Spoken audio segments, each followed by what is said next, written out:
and will produce fairly high speeds in some of the side tunnels. This can take us, for instance, from Shasta to our secondary city, which is near Lawson, in just a matter of a few minutes, and is able to take our security from Shasta to Lawson and back again very fast. Another form of transportation within the city is what we call baskets. They are run on crystalline technology, and for all the world they look like a large basket, but they float through the air. And you just get in it, and it is guided by your mind. Your mind tells you how fast to move, how high to go, and where to sit down, how fast to rise in the air, how fast to sit down. All our forms of technology and travel is based on us being responsible. The sleds could obtain high speeds, thus making them dangerous. The baskets, anything that flies, has a tendency to be dangerous, misused. So all communication and all travel within the city is monitored by the control tower. And the control tower knows when, for instance, a collision is just about ready to be inevitable between two sleds coming from different directions, or when a person is operating a basket irresponsibly, in which case the control tower alerts you immediately and tells you that you are about to produce an accident or you are acting irresponsibly. And if you do not listen to their warning, then they will simply stop the vehicle themselves. You get out, and you will be restricted from use of the transportation for ever how long a period of time that you deserved, should I say. And how it'll simply be is that you'll get in a basket or on a sled, and it simply won't work. It will, your frequency will be turned off to it anywhere in the city, and on what is called the tubes. The tubes are another form of transportation. The tubes are a high-powered, a high-speed electromagnetic train that runs in a tube. The tube is a rock cylinder, very, very much like a long tunnel. For instance, a tube running between Posted and Telos. The tube looks totally round, and the train looks somewhat like a subway. However, since it runs on an electromagnetic impulse, it creates a force field around it. So thus the side of the train never touches the side of the tunnel. Thus the tube is able to achieve speeds of up to 3,000 miles an hour. So you can arrive between, for instance, Telos and Posted in just a matter of a few hours. Also, as the tubes were created and the sub-cities and the different levels, it was all reinforced by what we call our boring machines. The boring machines have a crystalline matrix that creates temperatures of white-hot incandescence, yet cools at the same time. Thus you are able to take a boring machine, for instance, through a tunnel and create a tube tunnel, or to create walls in a subterranean city in just a matter of a few minutes.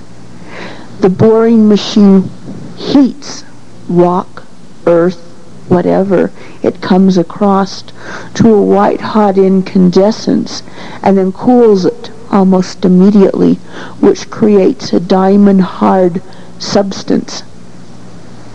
It causes the rock itself to transmute and take a new form, which is diamond-hard, and therefore there's no need of supports. Supports become absolutely superfluous, and the structure then is also watertight, yet it remains in elasticity.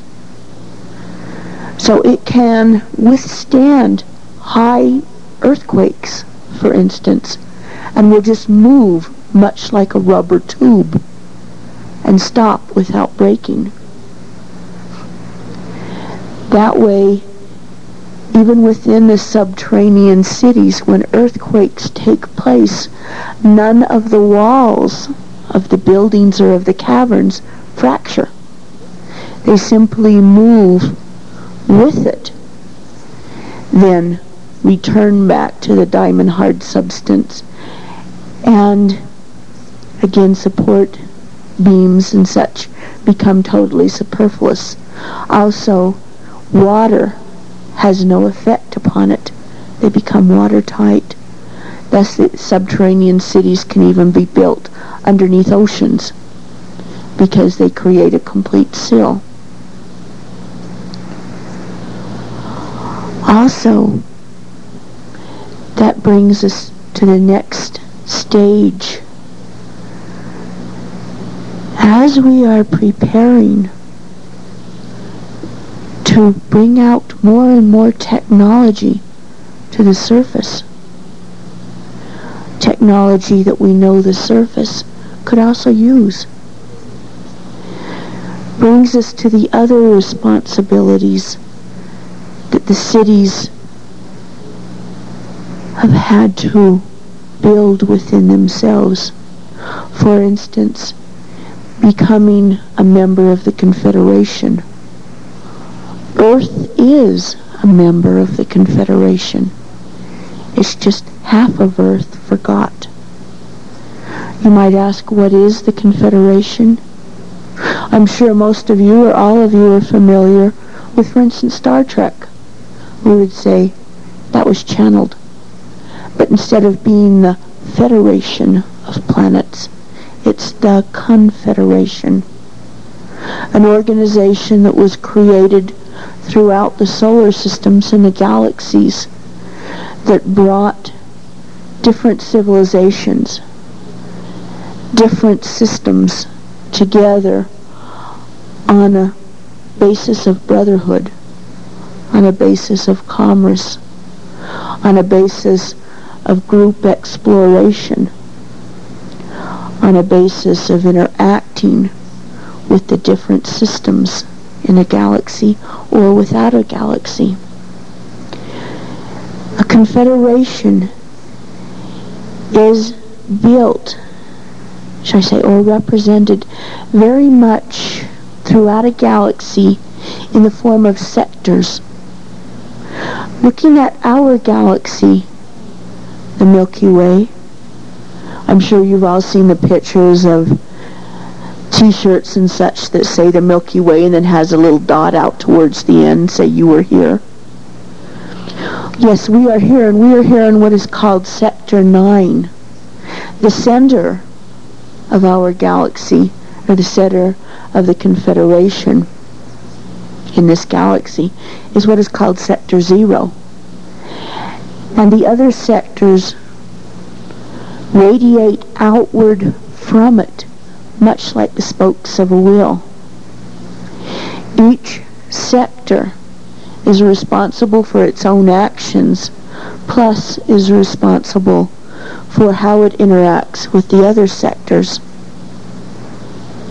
Our sector, Sector 9, is under the command of a being called Ashtar.